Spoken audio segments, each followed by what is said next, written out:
नमस्कार, फिर से आपका स्वागत है डिजिटल दुनिया पॉडकास्ट में, जहां हम डिजिटल संसार की पेचीदगियों को बहुत ही आसान बनाते हैं। मैं हूं मनीष, आपका होस्ट और आपका दोस्त। आज हम बात करेंगे इथेरियम में चर्चित एक बहुत ही नए शब्द रीस्टेकिंग के बारे में। अपूर्वा जो हमारे गाइड हैं वो हमें इस बारे में बताएंगे। अपूर्वा, आपका स्वागत है। शुक्रिया मनीष, मैं भी काफ़ी उत्सुक हूँ रीस्टेकिंग पर बात करने के लिए। अपूर्वा, जो लोग इससे थोड़ी उलझन में हैं, क्या आप रीस्टेकिंग के कॉन्सेप्ट को बहुत ही आसान शब्दों में, जैसा कि आप हमेशा से समझाते हैं, समझा सकते हैं? जी बिल्कुल मनीष, हम रीस्टेकिंग के बारे में ही बात करेंगे आज, और उसको आपके लिए और सुनने वालों के लिए जितनी आसानी से मैं पेश कर सकता हूँ मैं कोशिश करूँगा। बट रीस्टेकिंग पर जाने से पहले हम रिकैप कर लेते जो हमारे पिछले 2-3 एपिसोड में हमने बात की थी स्टेकिंग की, लिक्विड स्टेकिंग की, राइट? तो ये रिकैप कर लेते हैं। तो स्टेकिंग क्या है? स्टेकिंग है टेक्नोलॉजी जिससे ब्लॉकचेन सुरक्षित होती है। तो ब्लॉकचेन को चलाने के लिए और उसको सिक्योर बनाने के लिए स्टेकिंग की आवश्यकता होती है। तो जो वैलिडेटर्स होते हैं वो अपनी क्रिप्टो करेंसी जाकर नेटवर्क पर स्टेक करते हैं, तो उससे नेटवर्क सिक्योर हो जाता है। तो हम इथेरियम की ही बात करेंगे आज। तो इथेरियम के जो वैलिडेटर्स होते हैं वो अपने क्रिप्टो करेंसी ईथ को स्टेक करते हैं नेटवर्क को सिक्योर बनाने के लिए और चलाने के लिए। ये हो गया पॉइंट नंबर 1। अब इसकी दुविधा ये थी कि ये बहुत सारा कैपिटल ब्लॉक हो रहा है क्योंकि इसको यूज़ नहीं किया जा सकता क्योंकि वो ऑलरेडी स्टेक हो गया। तो आया इसके ऊपर से लिक्विड स्टेकिंग, जिसके ऊपर हमने एक और एपिसोड किया है। तो लिक्विड स्टेकिंग से क्या हो जाता था, ये सर्टिफिकेट मिल जाता है तो IOU की तरह, तो वो रिसीट को लेकर हम कोलेटरल की तरह यूज़ कर सकते थे। तो जो स्टेकिंग के माध्यम से कैपिटल लॉक हो रहा था उसको आज़ादी मिल जाती है लिक्विड स्टेकिंग टोकन से। लेकिन ये सब कुछ एक ही ब्लॉकचेन पर हो रहा है जो है इथेरियम। एक बहुत ही मज़ेदार प्रोजेक्ट मैंने डिस्कवर किया लास्ट ईयर ईथ डेनवर में 2023 में, जिसका नाम था ईगन लेयर। हालांकि है बहुत ही टेक्निकल चीज़ है, बट मुझे समझते समझते करीबन 6 महीना लग गया कि ये रीस्टेकिंग का कॉन्सेप्ट ईगन लेयर लेकर आए। तो इसको समझने के लिए बहुत सारे ऑप्शंस है, बट मैं कोशिश करूंगा कि 2-3 बार अलग अलग पॉइंट पर इसकी जो व्याख्या है उसको सिंप्लीफाई करने की कोशिश करूंगा एग्जाम्पल्स के थ्रू। पहला और जो सबसे पहला मेरा प्रयास रहेगा रीस्टेकिंग को समझाने के लिए। तो स्टेकिंग और लिक्विड स्टेकिंग इथेरियम ब्लॉकचेन को ज़्यादा मजबूत बना दे और उसकी नेटवर्क इफेक्ट बन रही है। तो ये ईगन लेयर जो मैंने डिस्कवर किया लास्ट ईयर 2023 में ईथ डेनवर में, तो इसके फाउंडर है श्रीराम कनन। वो PhD होल्डर है और वो रिसर्च में ही काम कर रहे थे,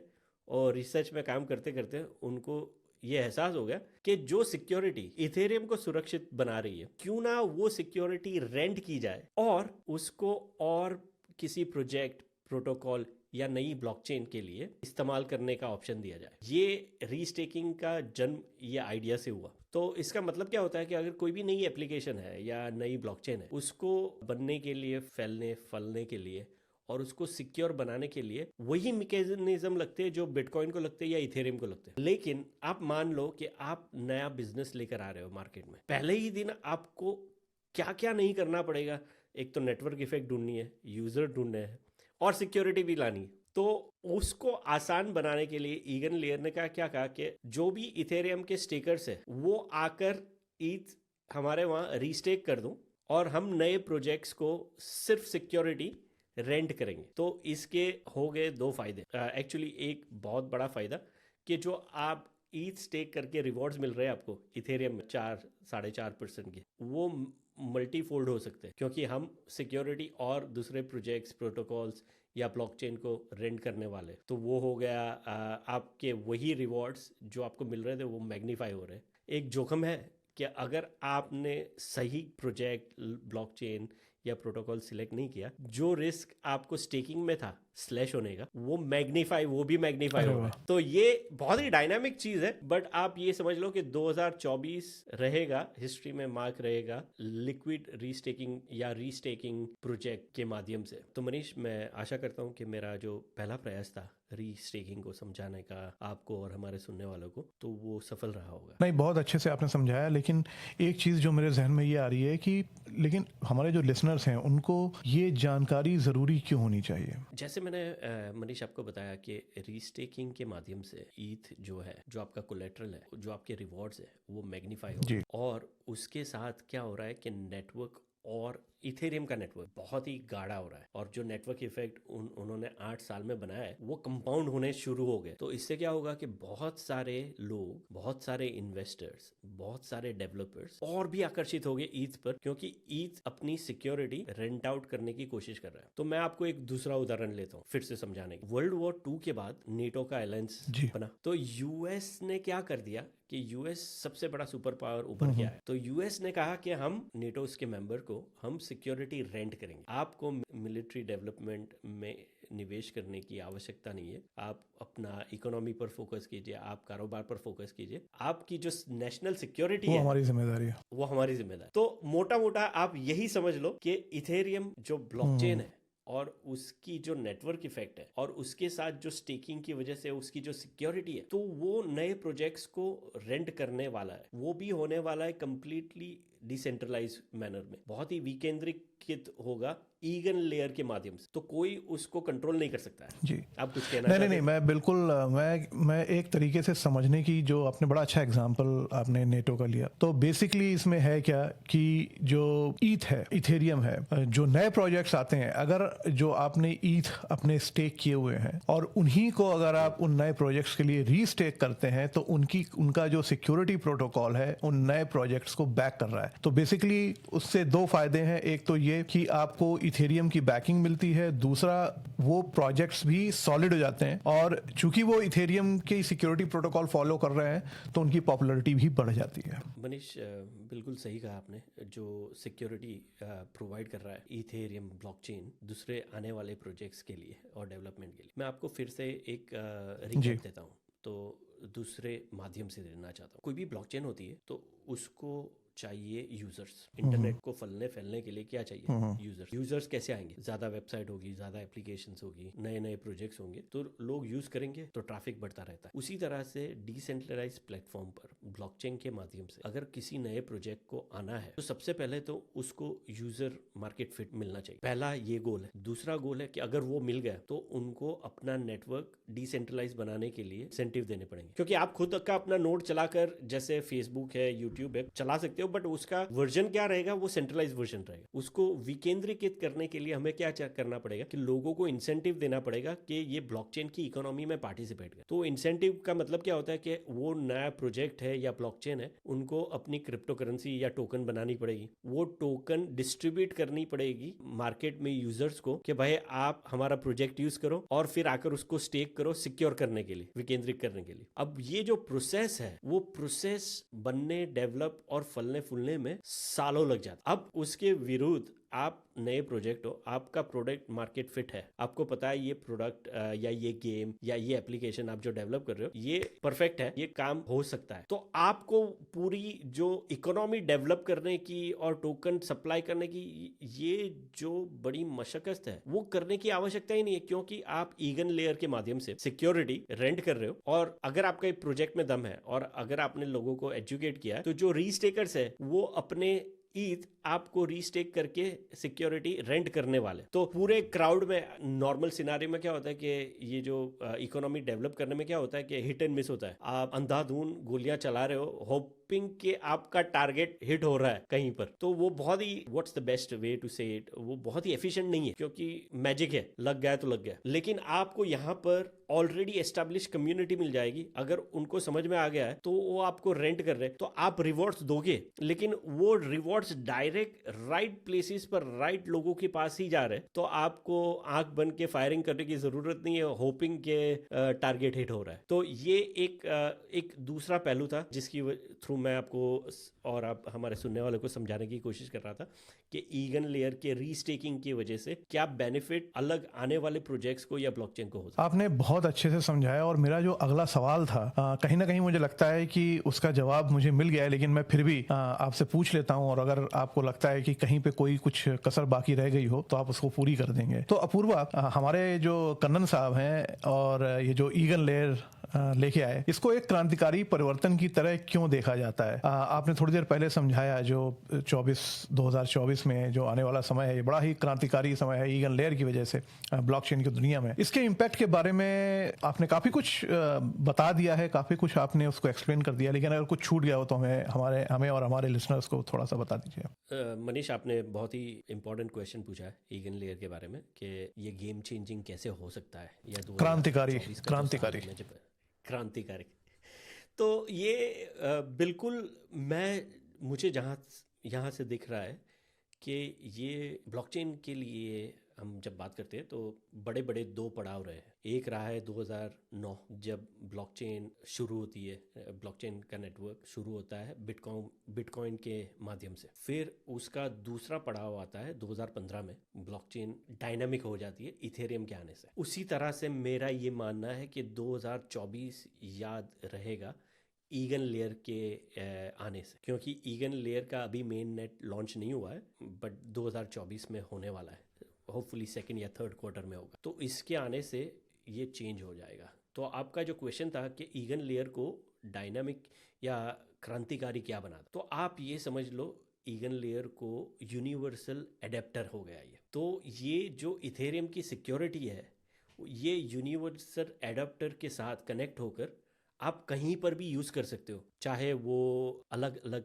तरह के प्रोजेक्ट्स हो सकते हैं, प्रोटोकॉल हो सकते हैं, या फिर नई ब्लॉकचेन हो सकती है।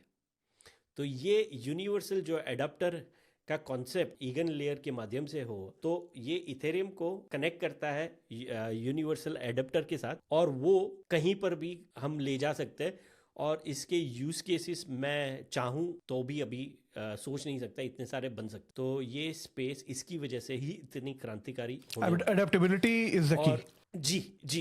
तो अब तक क्या था कि इथेरियम की सिक्योरिटी और इथेरियम जो फल फूल रहा था वो खुद में अपने आप में ही सक्षम हो रहा था, लेकिन ईगन लेयर जो यूनिवर्सल एडेप्टर के माध्यम से इथेरियम की जो सिक्योरिटी है वो कहीं पर भी ले जा सकता है और वो रेंट कर सकते हैं। तो उसके लिए उसके क्या फ्यूचर यूज केसेस आएंगे वो हम सोच भी नहीं सकते। तो इसकी वजह से वो क्रांतिकारी हो रहे हैं। और एक और चीज़ मनीष, मैं ये आपको बताना चाहता हूँ, अमूमन हमने ये देखा है कि ब्लॉकचेन में या वेब3 की दुनिया में कोई भी प्रोजेक्ट आता है तो सबसे पहले अपनी टोकन लॉन्च करता है, तो उनको कैश आउट होना। बट ये इतना यूनिक यूज केस है ईगन लेयर का कि उन्होंने टोकन लॉन्च भी नहीं की है, उन्होंने इतने सारे इन्वेस्टर को प्रभावित कर लिया है कि दे आई थिंक 50 मिलियन का फंड उन्होंने 2023 में फर्स्ट हाफ में रेज किया था at a valuation of 500 million, और उन्होंने अभी तक टोकन इश्यू भी नहीं किए। अमूमन ये होता है कि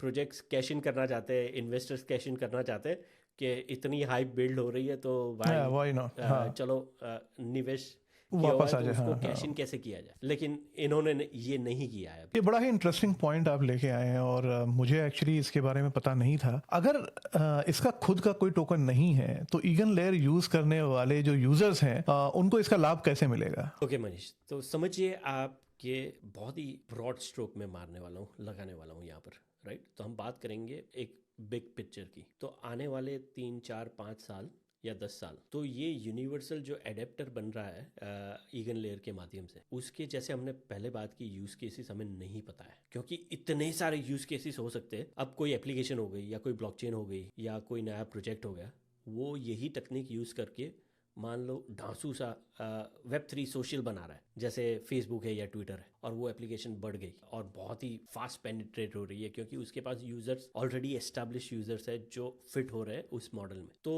आपको जो रिवॉर्ड्स मिलने वाले, आप जब स्टेक करते हो, रीस्टेक करते हो अपने ई, तो आपको वो प्रोजेक्ट्स के एयर ड्रॉप्स मिलेंगे, यानी potential tokens without spending anything. जो आपने अपनी सिक्योरिटी रेंट की है उसके माध्यम से आपको रिवॉर्ड्स कमाने को मिलेंगे, जिसको कहा जाएगा एयर ड्रॉप। और आपने कहाँ कौन से प्रोजेक्ट्स को लेंड किया है सिक्योरिटी, वो डिपेंड करेगा कि आपको कितने अलग अलग रिवॉर्ड मिलेंगे और कितने सारे मिल सकते हैं। क्वांटिटी और क्वालिटी दोनों आप कंट्रोल कर सकते हो, एक ही हो गया। और जैसे हमने पहले बात की कि काफ़ी बड़े बड़े निवेशक को ऑलरेडी अट्रैक्ट कर लिया है प्रोजेक्ट ने, तो अब उनको फंडिंग की मुझे नहीं लगता कि अभी कोई आवश्यकता है। अगर उनको कभी भी फंडिंग की आवश्यकता होगी तो बहुत सारे वीसीज लाइन लगा कर खड़े हैं कि हम निवेश करना चाहते हैं, लेकिन उनको ज़रूरत नहीं पड़ेगी। मुझे नहीं लगता है अब उनको ज़रूरत पड़ेगी, क्योंकि उनका मॉडल जो है वो सेल्फ सस्टेनेबल मुझे लग रहा है बहुत जल्दी हो जाएगा। तो आपका जो प्रश्न था कि यूज़र्स को बेनिफिट क्या हो सकते हैं, तो अर्ली यूज़र्स को आप यूँ समझ लो कि अगर आप वेंचर इन्वेस्टर हो, वीसी हो, और आपको कोई बहुत ही आकर्षक प्रोजेक्ट दिख रहा है जिसके सक्सेस होने के काफ़ी ज़्यादा चांसेस है और बहुत ही अर्ली स्टेज में आपको इन्वेस्ट करने की अपॉर्चुनिटी मिल रही है, कुछ इसी तरह से जो अर्ली यूजर्स या इंटरेक्टर्स होंगे ईगन लेयर को, उनको भी वही लाभ मिल सकते हैं। मेरे ख्याल से ये बहुत ही इंपॉर्टेंट पॉइंट रहेगा जी। और इसी के साथ अब समय है हमारे लिसनर्स को हमारा डिस्क्लेमर देने का। तो हमारा ध्येय आपको एजुकेट करना है। हम कोई भी फाइनेंशियल एडवाइस नहीं दे रहे। कृपया कोई भी निवेश करने से पहले आप अपनी रिसर्च कीजिए, किसी प्रोफेशनल से गाइडेंस लीजिए। हम आपको सिर्फ और सिर्फ एजुकेट कर रहे हैं और क्वालिटी इंफॉर्मेशन प्रस्तुत कर रहे हैं एक आपके बहुत सामने। ही आसान सी, बहुत ही आम बोलचाल की भाषा जो दुनिया में इतनी प्रसिद्धि पा रही है आज से नहीं कई सालों से, हिंदी। हमारी कोशिश ये है कि जो आम बोलचाल की हिंदी है, जो भारत में कई हिस्सों में, चाहे उनकी उन हिस्सों की, उन राज्यों की भाषा कुछ भी हो, लेकिन एक जो आम बोलचाल से समझने वाली जो हिंदी है, उस हिंदी में हम आपको ये ब्लॉकचेन की जो इन्फॉर्मेशन है, जो वेब3 की इन्फॉर्मेशन, उसको पहुंचाने की कोशिश करते हैं। तो हमारा उद्देश्य यही है कि इन्फॉर्मेशन आप तक आए। और जैसा कि अपूर्व ने बोला, हमारा डिस्क्लेमर यही है कि we are not financial advisers. बिल्कुल सही कहा Manish, I can't agree more. क्योंकि हमारा, मैं और मनीष, हम अमूमन ये बातें करते होते हैं और हम बात बात में हम जिक्र करते, और हमारे कॉन्शियस में बहुत स्ट्रांगली इम्प्रिंट है कि हम लोगों को जागरूक करना चाहते हैं। बट हम कोई भी प्रोजेक्ट को प्रमोट नहीं कर रहे, ना कोई ब्लॉकचेन को प्रमोट कर रहे। हम सिर्फ जानकारी शेयर कर रहे हैं जो हमें समझ में आती है। अब ये जानकारी का सुनने वाले क्या करते हैं, कैसे यूज़ करते हैं, वो हम नियंत्रित नहीं कर सकते। लेकिन हमारा ध्येय यही है कि आपके पास हम ये इंटरेस्टिंग वेब3 की, ब्लॉकचेन की जानकारी लेकर आए। और इसके साथ ही हमारी हिंदी भी थोड़ी सुधर जाएगी। तो चलिए इसी के साथ हम अपने अगले सवाल पर आते हैं अपूर्वा। जो ये लिक्विड रीस्टेकिंग टोकन्स हैं, यानी कि LRTs, ये आजकल काफी चर्चा में है। इसकी क्या खासियत है? तो मनीष, ये मैं आपको फिर से वापस ले जा रहा हूँ अपनी लिक्विड स्टेकिंग टोकन की, जो हमने एपिसोड किया था, राइट। तो आप समझ लो कि सबसे पहले इजाद हुआ स्टेकिंग का, फिर दूसरा पड़ाव आया लिक्विड स्टेकिंग का, तीसरा पड़ाव आया रीस्टेकिंग का, और चौथा पड़ाव है लिक्विड रीस्टेकिंग टोकन। तो फंडामेंटली जो लिक्विड स्टेकिंग टोकन है और लिक्विड रीस्टेकिंग टोकन है, देयर ऑब्जेक्टिव, उनका ध्येय, उनका लक्ष्य एक ही है कि आपका जो कैपिटल है वो ब्लॉक ना हो जाए। तो जो वो रिसीट होती है आपकी रीस्टेकिंग टोकन की, उसको कहते हैं लिक्विड रीस्टेकिंग टोकन, और उसको कोलेटरल की तरह मार्केट में कहीं पर भी डिसेंट्रलाइज फाइनेंस में यूज किया जा सकता है। तो उसको वो फ्लेक्सिबिलिटी और गति मिल जाती है, वो कैपिटल, हालांकि वो बंधा नहीं रहता है एक जगह पर और डेड इन्वेस्टमेंट की तरह नहीं रहता है, मोबिलिटी मिल जाती है उनको। तो मोटा मोटा ये है कि उसको आप कोलेटरल की जैसे यूज कर सकते हैं रीस्टेकिंग के माध्यम से। ये बहुत ही सुविधाजनक मुझे लग रहा है, लेकिन क्या इसके कुछ नुकसान भी हैं? मनीष, ये क्वेश्चन जो आपने पूछा बहुत ही महत्वपूर्ण क्वेश्चन है। इसको सबसे महत्वपूर्ण इसलिए मैं मानता हूँ क्योंकि कोई भी फाइनेंशियल इन्वेस्टमेंट या फाइनेंशियल डिसीजन में ट्रेड ऑफ्स होते हैं। तो आप कुछ पाते हैं लेकिन आप कुछ छोड़ते हैं। रीस्टेकिंग के साथ भी यही ट्रेड ऑफ्स आपको मिलेंगे। आप अपने रिवॉर्ड्स और रिटर्न्स को मैग्नीफाई कर रहे हैं, बट अगर आपका जजमेंट या आपकी चॉइस या आपके डिसीजंस जहाँ कहाँ पर आप रेंट कर रहे हो, अगर वो सही नहीं हुए तो उसका खामियाजा आपको भुगतना पड़ेगा। तो ये चैलेंज है रेंटिंग ईथ या रीस्टेकिंग की। और जब हम LRT यानी लिक्विड रीस्टेकिंग टोकन की बात कर रहे हैं, तो बेसिकली ये आपको क्या मिल रहा है, आप ये समझ लो कि ये बहुत सिंपल वर्ड्स में अगर समझना हो तो इसको हम समझेंगे म्यूचुअल फंड और इंडिविजुअल स्टॉक। तो जो हमारा सिंपल स्टेकिंग है वो इंडिविजुअल स्टॉक में इन्वेस्ट किया हुआ है। जब हम लिक्विड स्टेकिंग की बात करते हैं या लिक्विड रीस्टेकिंग की बात कर रहे हैं तो it's like a mutual fund, और हम लमसम एक टिकट लेकर अपना पूरा जो स्टेकिंग बैग है उसको यूज़ करेंगे आगे रीस्टेकिंग करने के लिए। तो मैं आशा करता हूँ कि आपको ये कॉन्सेप्ट समझने में थोड़ी आसानी हुई होगी इससे। नहीं, बहुत अच्छे तरीके से आपने समझाया, और समय को ध्यान में रखते हुए अब हम अपना समाप्ति की ओर बढ़ते हैं, हमारा जो एपिसोड है उसकी एंडिंग की ओर। और अपूर्वा, आप रीस्टेकिंग और इथेरियम के फ्यूचर के बारे में क्या सोचते हैं? आपकी क्या राय है इसके बारे में? तो मनीष, जैसे हमने बात की 2024 तो शुरुआत है रीस्टेकिंग की इकोनॉमी का। तो ईगन लेयर का main net second half of 2024 में लॉन्च होने वाला है। तो ये टेक्नोलॉजी कहाँ जाएगी, कैसे फूलेगी फलेगी, ये इसका अनुमान कोई नहीं लगा सकता। लेकिन एक चीज़ जो बिल्कुल तय है कि ईगन लेयर और रीस्टेकिंग के माध्यम से इथेरियम का जो स्थान है वेब3 की दुनिया में वो बहुत ही बड़ा मोड़ ले रहा है, जिससे इथेरियम ऑलरेडी जो सबसे बड़ा नेटवर्क है, जो सबसे बड़ी ब्लॉकचेन में डिसेंट्रलाइज सिक्योरिटी है नेटवर्क की, वो मैग्नीफाई होने वाली। वो भी कितनी बढ़ेगी इसका भी अनुमान हम नहीं लगा सकते। मोटे मोटे शब्दों में अगर समझना हो तो हम ये कह सकते हैं कि watch this place, this is going to be very very interesting time for web3 blockchain, और खास करके इथेरियम और ईगन लेयर के लिए। तो हमारे जो सुनने वाले हैं या जो वेब3 की दुनिया में गोता लगाने के शौकीन हैं, आप LRT यानी लिक्विड रीस्टेकिंग टोकन्स या रीस्टेकिंग के जो कॉन्सेप्ट है, उसके जो प्रोजेक्ट्स है, उसके ऊपर ध्यान रखिए। जहाँ पर अपॉर्चुनिटी मिलती है तो खुद का रिसर्च करके पार्टिसिपेट करने की कोशिश करें, क्योंकि ये हो सकता है ये ऐसा पड़ाव है 2024 में। जैसे मैंने बताया था, अगर आप 2009-10 में बिटकॉइन की ब्लॉकचेन पर नेटवर्क पर काम कर रहे हो या बिटकॉइन माइन कर रहे हो, या कि 2015 में इथेरियम के ICO में पार्टिसिपेट किया होगा आपने, वैसी ही कुछ मिलती जुलती अपॉर्चुनिटी हो सकती है। अमूमन ये कहा जाता है history does not repeat itself but history rhymes. तो उसी के साथ मैं ये एपिसोड ख़त्म करना चाहूँगा कि ये watch this place, watch this space, ये बहुत ही इंटरेस्टिंग मोड होने वाला है वेब3 की दुनिया में। अपूर्वा, कितने सुंदर तरीके से आपने हम सबको समझाया आज रीस्टेकिंग के बारे में। आपका बहुत बहुत शुक्रिया। और दोस्तों, ये था हमारा आज का एपिसोड। उम्मीद है ये इस सफ़र में आपको कुछ ना कुछ नया सीखने को ज़रूर मिला होगा। हमें फॉलो करते रहिए और मज़ीद डिजिटल खजानों की खोज में। अगली बार तक सवाल करते रहो, एक्सप्लोर करते रहो द डिजिटल दुनिया। धन्यवाद, नमस्कार, शबा खैर। इस चैनल पर दी गई जानकारी सिर्फ इन्फॉर्मेशन पर्पस के लिए है और ये कोई प्रोफेशनल एडवाइस नहीं है। हमेशा अपना रिसर्च करो और प्रोफेशनल कंसल्टेंट की सलाह लीजिए कोई भी इन्वेस्टमेंट करने से पहले।